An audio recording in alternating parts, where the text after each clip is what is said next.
want to talk about a subject that comes to mind, and that is Kanan, Snap, and Pop. Now, why am I talking about Kanan, Snap, and Pop?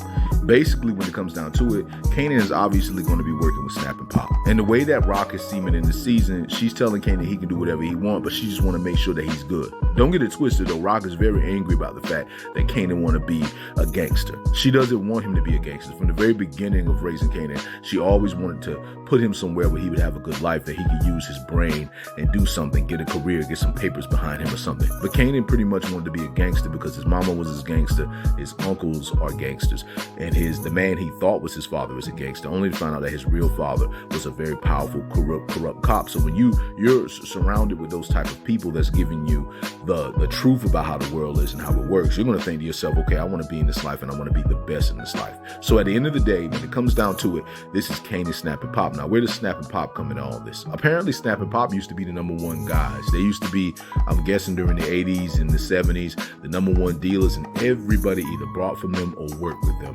because Snap and Pop still have the respect they got right now. They got a nightclub and everything in that nature. And when Ronnie came back, Ronnie wanted to come back with Snap and Pop. That's who he ended up working with. That's who he ended up doing things for. And that's who he introduced Kanan to. And when Kanan took that picture with Snap, Pop, Ronnie, and all the other gangsters, that was pretty much establishing their relationship. That was a moment in power history that pretty much was establishing a moment for Kanan that he was now welcome into the game. And not only welcome in the game, he was welcome as his own person. So they're not looking at him as Rock's son anymore. They're looking at him as Kanan. And so now he's out to prove himself.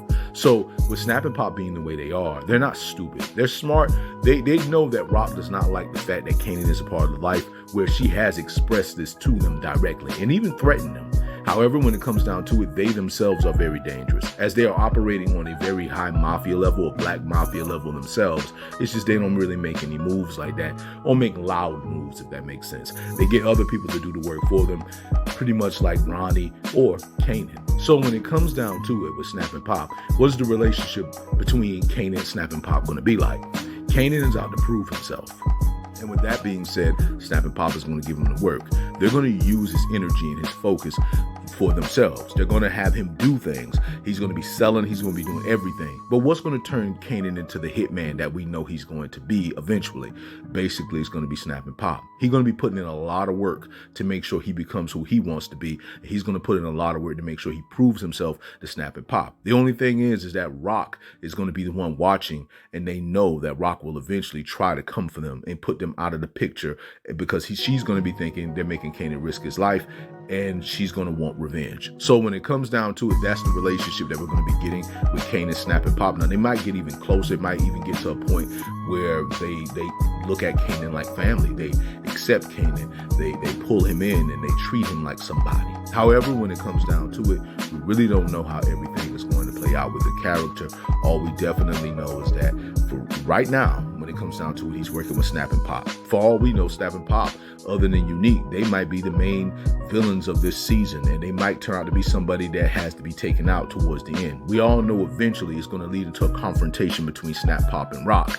But how would this happen, and what will cause these things? We really don't know. All I know is when it comes down to it, I ain't hearing about no Snap and Pop by the time we got to book 1. Hell, they probably mentioned them, but may probably mention them very briefly. But when it comes down to it, though, by the time we get to Breeze, as far as I know, there is no Snap and Pop.